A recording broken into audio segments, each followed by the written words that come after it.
శ్రీ మహాగణాధిపతయే నమః. అపార కరుణా సింధుం జ్ఞానదం శాంతరూపిణం శ్రీ చంద్రశేఖర గురుం ప్రణతోస్మి ముదాన్వహం.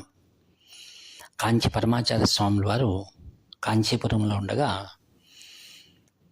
ఒక కుటుంబం వచ్చి శ్రీవారికి వివాహ పత్రికను భక్తులు సమర్పించారు.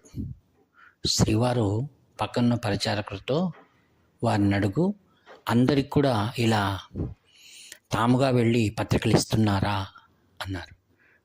పరిచారకుడు చెప్పగా వారు అన్నారు, ప్రతి ఇంటికి వెళ్ళి ప్రతి ఒక్క బంధువులు కూడా మేము ఇస్తున్నాము అన్నారు. స్వామివారితో ఈ విషయం పరిచారకుడు చెప్పగా మరలా స్వామివారు అన్నారు, వారిపైన ఒక దావా వేశారు కదా వారి బంధువులు, వాళ్లకు వెళ్ళి ఇచ్చారా అని అడిగారు. వాళ్ళు అన్నారు లేదు అన్నారు. ఇప్పుడు వెళ్ళి వాళ్ళకి ఇవ్వమని చెప్పు అన్నారు. అప్పుడు స్వామివారితో వాళ్ళు అన్నారు, వారు మా సహోదరుడు అండి, ఆస్తి కోసం నా పైన దావా వేశాడు. ఇప్పుడు నేను వెళ్ళి ఆయనకు ఆ పత్రిక ఇస్తే నాకు అవమానం జరుగుతుందేమో అని భయంతో నేను వెళ్ళటం లేదు అంటే, ఏం పర్వాలేదు, నాకు ఇచ్చినట్లనే ఆయనకు కూడా వెళ్ళి ప్రేమగా ఇవ్వు అన్నారు. స్వామివారి మాటను మన్నించి వారు దంపతులు కూడా మర్నాడు వారి సహోదరుల ఇంటికి వెళ్ళగానే వాళ్ళ ఇంట్లో అందరూ ఆశ్చర్యపోయారు.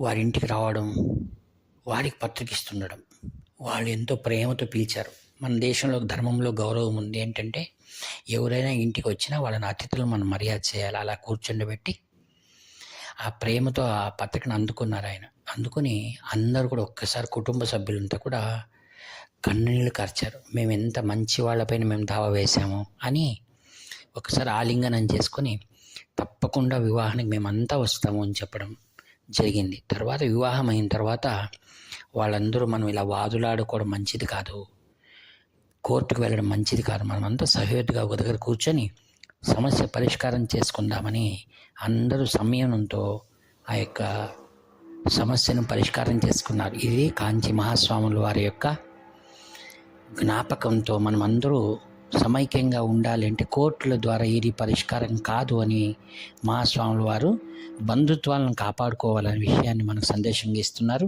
హర హర శంకర జై జయ శంకర, హర హర శంకర జై జయ శంకర.